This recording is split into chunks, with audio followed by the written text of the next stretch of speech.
Journal de bord d'un francilien. Il est 4h10 du matin. Je dois me rendre à Radio France pour remplacer Daniel Morin. Sortir de mon lit est aussi difficile que détacher une crêpe d'une poêle où on n'avait pas mis de beurre au préalable. Je m'habille rapidement. Je sors. Oh, sa mère qui fait froid! Ils sont assistés, ils sont sans gêne, ils ne savent pas ce que c'est travailler, on n'en peut plus, il faut que sortent les Intermittent Papers, il faut qu'il y ait un Denis Robert quelque part qui nous livre le spectacle Leaks, qu'on puisse enfin clouer au pilori tous ces gens qui baratinent et que le bon peuple applaudisse cette sentence. Là où je vis, on a droit à 2 trains par heure. On est chanceux. Nous sommes 2 sur le quai à cette heure-là. Je reconnais l'autre monsieur. Lui ne fait pas ce voyage occasionnellement.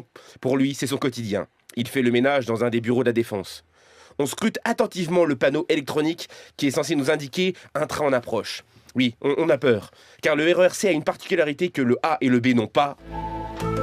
Certains trains de cette ligne ont tendance à disparaître dans des failles spatio-temporelles. 15 ans. Putain, 15 ans. Hein? Ah, voilà. Là, c'est France Inter, bonsoir.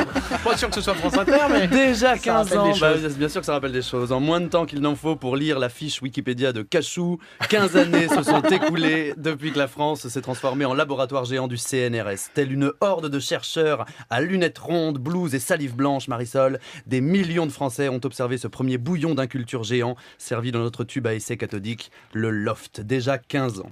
Je voudrais profiter de votre présence, Ramayad, pour faire le bilan de l'époque ministérielle sous Sarkozy. Que sont-ils devenus? Eh bien, j'ai fait un petit calcul. Vous êtes 7 à vous présenter à la présidence de la République. À force de fréquenter Non. Nico, hein, vous aurez... Si, je vous ai calculé, vous êtes 7. Sur les 7, il y a 4 hommes en cravate et 3 femmes. Pas étonnant. Hein, Soit à la primaire, ils sont candidats à la primaire. Ah oui, oui, d'accord. mais mais c'est ils ont- vrai, c'est mais pas j'ai- pareil, oui, c'est mais pas écoutez, pareil. ils n'ont pas tous eu votre idée géniale de ne pas passer par les primaires, mais...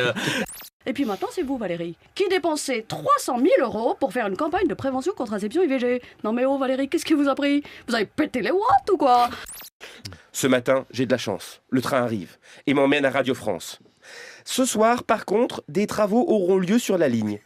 Des bus de substitution, des bus de substitution seront mis en place et conduits par des gens qui, c'est rigolo, ne connaîtront pas le chemin. Parce que je vous rappelle qu'on vit dans un monde où on préserve la paix en vendant des armes, qu'on favorise l'emploi en facilitant le licenciement, et que dans cette logique, Barbarin devrait bientôt être nommé secrétaire d'État chargé de la protection de l'enfance. Et puisqu'on parle de choses réjouissantes, parlons de McDonald's, qui recrute également beaucoup de jeunes pour l'été. Alors qu'est-ce qui motive le jeune à travailler à McDo ? Pour l'homo economicus, il est inconcevable d'aimer son travail au-delà d'un salaire. Et si on pratique une activité qui vous procure du plaisir, c'est sûr, c'est que c'est pas du travail. Hein, d'ailleurs, pour preuve, si Carlos Ghosn a doublé son salaire, c'est qu'il trouve que c'est extrêmement pénible de diriger Renault.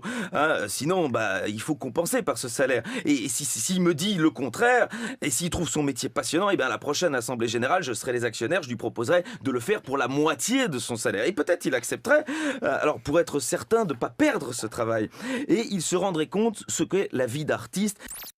Soudain, une alerte sur ce même téléphone. Demain, on annonce une grève de la SNCF.